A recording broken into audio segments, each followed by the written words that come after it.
বাংলাদেশের সর্বশেষ গুরুত্বপূর্ণ আপডেট সংবাদে আপনাকে স্বাগত। শুরুতেই সংবাদ শিরোনাম, পরে বিস্তারিত। শুরুতেই জানিয়ে দিব আওয়ামী লীগের আমলে পাচার হওয়া সম্পদ যেভাবে উদ্ধার করতে পারে বাংলাদেশ। এ বিষয়ে গুরুত্বপূর্ণ সংবাদ জানাবো বন্ধুরা, সঙ্গেই থাকুন। এরপর জানিয়ে দিব ছাত্র অধিকার পরিষদ থেকে পদত্যাগের কারণ জানালেন আসিফ মাহমুদ। অন্তর্বর্তীকালীন সরকারের যুব এবং ক্রীড়া উপদেষ্টা আসিফ মাহমুদ সজীব ভুঁইয়া রাজনৈতিক সংশ্লিষ্টতা নিয়ে নিজের অবস্থান স্পষ্ট করেছেন। শনিবার সামাজিক যোগাযোগ মাধ্যম ফেসবুকে তার ভেরিফাইড অ্যাকাউন্ট থেকে দেওয়া এক পোস্টে বিষয়টি স্পষ্ট করেছেন। পাঠকদের জন্য হুবহু তুলে ধরা হলো, সঙ্গেই থাকুন। এদিকে শিক্ষার্থীরা ছাত্র রাজনীতি করতে পারবে কিনা জানালো বুয়েট। শিক্ষার্থীরা কোনো রাজনৈতিক সংগঠনের সঙ্গে যুক্ত হতে পারবে না বলে সাফ জানিয়েছে বাংলাদেশ প্রকৌশল বিশ্ববিদ্যালয় বুয়েটের প্রশাসন। এদিকে দেশে ফিরছেন ডক্টর ইউনূস। জাতিসংঘের সাধারণ পরিষদ অধিবেশনের ৭৯তম অধিবেশনের ভাষণ এবং বিভিন্ন দেশ ও আন্তর্জাতিক সংস্থার সঙ্গে দ্বিপক্ষীয় বৈঠক ও অনুষ্ঠানে যোগদান শেষে দেশে ফিরেছেন অন্তর্বর্তীকালীন সরকারের প্রধান উপদেষ্টা ডক্টর মোহাম্মদ ইউনূস। গত দিবাগত রাত ৩:৩০টার দিকে ঢাকার হজরত শাহজালাল আন্তর্জাতিক বিমানবন্দরে পৌঁছান প্রধান উপদেষ্টা এবং তার সফরসঙ্গীরা। এবারে জানাবো বিপদসীমার উপর দিয়ে তিস্তার পানি, ঝুঁকিতে বন্যা নিয়ন্ত্রণ বাঁধ। ভারত থেকে নেমে আসা ঢলার কয়েকদিনের টানা বৃষ্টিতে নীলফামারী ডালিয়া পয়েন্টের তিস্তা ব্যারেজের পানি বিপদসীমার ২ সেন্টিমিটার উপর দিয়ে প্রবাহিত হচ্ছে। এতে রংপুর, নীলফামারী, লালমনিরহাটের নিম্নাঞ্চলের অনেক বসত বাড়িতে পানি উঠেছে। পানিবন্দী হয়ে পড়েছে কয়েক হাজার মানুষ।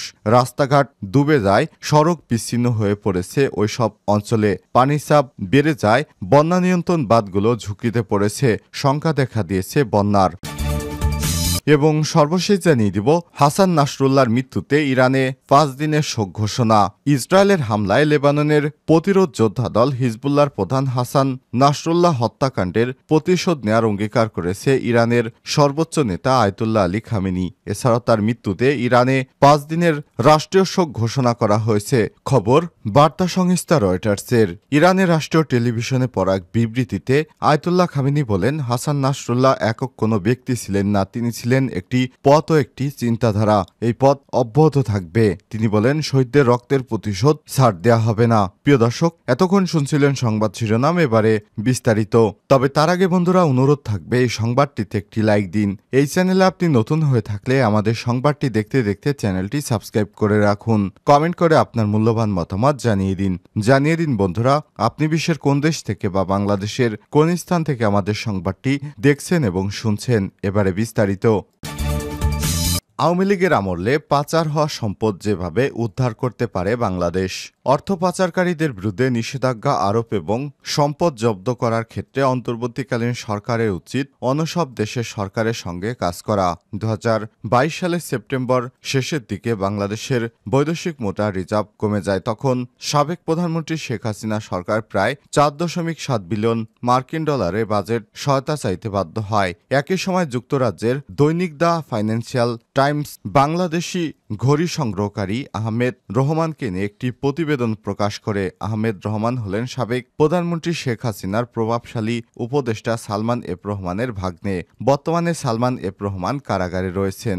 দ্য ফাইন্যান্সিয়াল টাইমস এ প্রকাশিত ওই প্রতিবেদনে উল্লেখ করা হয়, দামি ঘড়ি ছাড়াও আহমেদ পরিবার যুক্তরাজ্যে কয়েক মিলিয়ন মার্কিন ডলার মূল্যের সম্পত্তির মালিক। এর আগে একটি নিউজ সাইট থেকে নেত্র নিউজে প্রকাশিত হয়েছিল, শেখ হাসিনার বোন শেখ রেহানা যুক্তরাজ্যে রহমান পরিবারের মালিকানাধীন একটি বাড়িতে থাকেন, যার দাম হচ্ছে বিপুল পরিমাণ অর্থ। কিভাবে আহমেদ এবং তার পরিবার এই বিপুল পরিমাণ অর্থ যুক্তরাজ্যে স্থানান্তরিত করেছে তা একটি ধাঁধার মধ্যে রয়ে গেছে, কারণ বাংলাদেশের আইনে সীমিত পরিমাণ অর্থই বিদেশে পাঠানো যায়।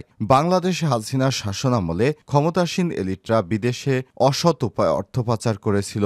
আল জাজিরার অনুসন্ধানী অনুষ্ঠানে হাসিনা সরকারের সাবেক ভূমিমন্ত্রী সাইফুজ্জামান চৌধুরী, যার বৈদেশিক সম্পদের পরিমাণ ৫০০ মিলিয়ন ডলারের বেশি, যার বেশিরভাগ সিংহভাগ অংশ তিনি বাংলাদেশ থেকে পাচার করেছেন বিদেশে। ছাত্র জনতার আন্দোলনে শেখ হাসিনার পদত্যাগ এবং আওয়ামী লীগ সরকারের পতনের পর ডক্টর মোহাম্মদ ইউনূসের নেতৃত্বে একটি নতুন অন্তর্বর্তীকালীন সরকার দায়িত্ব গ্রহণ করেছে। এ সরকারকে বাংলাদেশ থেকে পাচার হওয়া সম্পদ ফিরিয়ে আনতে কাজ করতে হবে। ডক্টর ইউনূস সরকার ইতিমধ্যেই অর্থনীতি পুনরুজ্জীবিত করার জন্য কিছু সাহসী পদক্ষেপ নিয়েছেন। বিতর্কিত ব্যাংকগুলোর পরিচালনা পর্ষদে রদবদল করে আর্থিক খাতে সংস্কার, IMF, বিশ্বব্যাংক এবং এশিয়া উন্নয়ন ব্যাংকের কাছ থেকে ঋণ সহায়তা চা, এসব প্রচেষ্টা সত্ত্বেও বাংলাদেশের রিজার্ভের উপর চাপ রয়েছে। সুতরাং ঋণ চার পাশাপাশি অন্তর্বর্তীকালীন সরকারকে অবশ্যই পাচার করা অর্থ ফেরত আনার উপায় খুঁজে বের করতে হবে, যা কেবলই অর্থনীতিকেই চাঙ্গা করবে না, ঋণের বোঝা কমাতেও সহায়তা করবে। বাংলাদেশ থেকে পাচার হওয়া অর্থ ফেরত আনতে চারটি উপায় রয়েছে। প্রথমত, স্টোলেন অ্যাসেট রিকভারি ইনিশিয়েটিভ এর সদস্য বিশ্বব্যাংক এবং জাতিসংঘে মাদক ও অপরাধ সংক্রান্ত অফিস এর মতো অংশীদারিত্ব রয়েছে, কিন্তু হাসিনা সরকারের অপব্যবহারের কারণে এখনো এগুলো সম্ভাবনাকে কাজে লাগানো যায়নি। সম্পদ পুনরুদ্ধারে পরবর্তী বিরোধী নেতাদের হয়রানির হাতিয়ার হিসেবে এগুলোকে ব্যবহার করা হয়েছে। এসব উদ্যোগের মাধ্যমে যুক্তরাজ্যে বাংলাদেশকে প্রায় $1.5 মিলিয়ন ফেরত পেতে সহায়তা করেছে।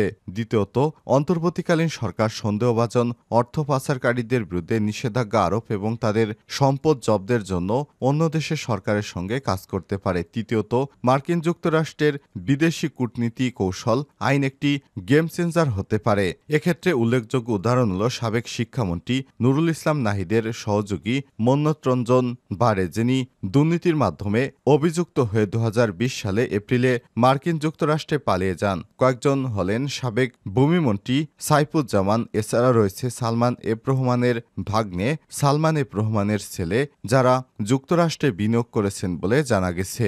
সর্বশেষ, বাংলাদেশের দুর্নীতি দমন কমিশন দুদককে অবশ্যই হাসিনা সহযোগীদের অর্থ পাচারের গন্তব্য হিসেবে বিবেচিত দেশগুলো সরকারের সঙ্গে কাজ করতে হবে। তাহলেই কেবল দেশে পাচার হওয়া বৈদেশিক অর্থগুলো ফেরত আসতে পারে।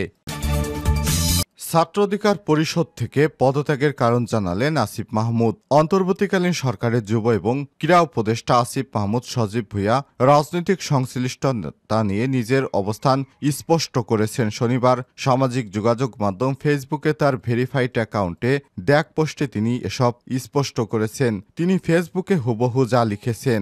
আসিফ মাহমুদ লিখেছেন, একটা বিষয় স্পষ্ট করা প্রয়োজন হয়ে পড়েছে। বর্তমানে আমার কোনো রাজনৈতিক সংশ্লিষ্টতা নেই। বিশ্ববিদ্যালয় জীবনে প্রথম যে রাজনৈতিক উদ্যোগের সঙ্গে যুক্ত ছিলাম ছাত্র অধিকার পরিষদ, পরে দলীয় লেজুরবৃত্তি সহ আরও কিছু কারণে ঢাকা বিশ্ববিদ্যালয় শাখার সভাপতি থাকা অবস্থায় কমিটির সকল সদস্য গত বছরের মাঝামাঝি সময়ে পদত্যাগ করি। যদিও এসব বিষয়ে সামনে আনতে চাইনি, অনেক জায়গায় বিভ্রান্তি সৃষ্টি হয়, স্পষ্ট করার প্রয়োজন অনুভূত হলো। এখন জাতীয় ঐক্য ধরে রেখে সংস্কার ও পুনর্গঠনই আমাদের একমাত্র লক্ষ্য। শিক্ষার্থীরা ছাত্র রাজনীতি করতে পারবে কিনা জানালো বুয়েট। শিক্ষার্থীরা কোনো রকমের ছাত্র রাজনৈতিক সংগঠনের সঙ্গে যুক্ত হতে পারবে না বলে জানিয়েছে বাংলাদেশ প্রকৌশল বিশ্ববিদ্যালয় বুয়েট প্রশাসন।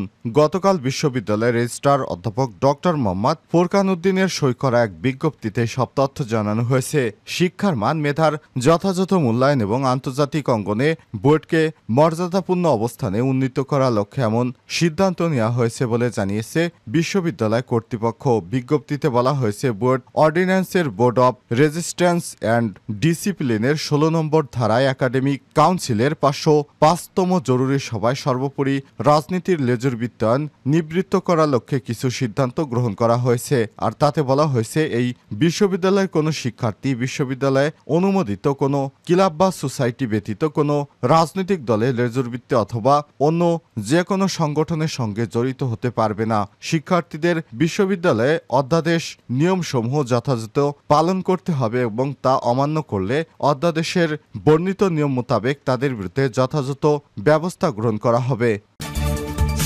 জাতিসংঘের সাধারণ পরিষদের ৭৯তম অধিবেশনে ভাষণ এবং বিভিন্ন দেশের আন্তর্জাতিক সংস্থার সঙ্গে দ্বিপক্ষীয় বৈঠক ও অনুষ্ঠানে যোগদান শেষে দেশে ফিরেছেন অন্তর্বর্তীকালীন সরকারের প্রধান উপদেষ্টা ডক্টর মোহাম্মদ ইউনূস। শনিবার ২৯শে সেপ্টেম্বর দিবাগত রাত ৩টার পর ঢাকার হজরত শাহজালাল আন্তর্জাতিক বিমানবন্দরে পৌঁছান প্রধান উপদেষ্টা এবং তার সফরসঙ্গীরা। তাদের বহনকারী কাতার এয়ারওয়েজের একটি বাণিজ্যিক ফ্লাইট শুক্রবার ২৭শে সেপ্টেম্বর স্থানীয় সময় রাত ৯:৩০টার দিকে ঢাকার উদ্দেশ্যে নিউ ইয়র্ক থেকে রওনা দেয়। এর আগে প্রধান উপদেষ্টার প্রেস সচিব শফিকুল আলম জানিয়েছেন, বাংলাদেশে কোনো সরকার প্রধানের জাতিসংঘ সাধারণ পরিষদ অধিবেশনে যোগদানের সবচেয়ে সফলতম সফর ছিল এবার। ডক্টর মোহাম্মদ ইউনূস মার্কিন প্রেসিডেন্ট জো বাইডেন সহ ১২টি দেশের সরকার ও রাষ্ট্রপ্রধান এবং বিভিন্ন আন্তর্জাতিক সংস্থার প্রধানের সঙ্গে সাক্ষাৎ এবং সাইডলাইনে ৪০টি উচ্চ পর্যায়ের বৈঠকে অংশ নেন। সফরকালে প্রধান উপদেষ্টার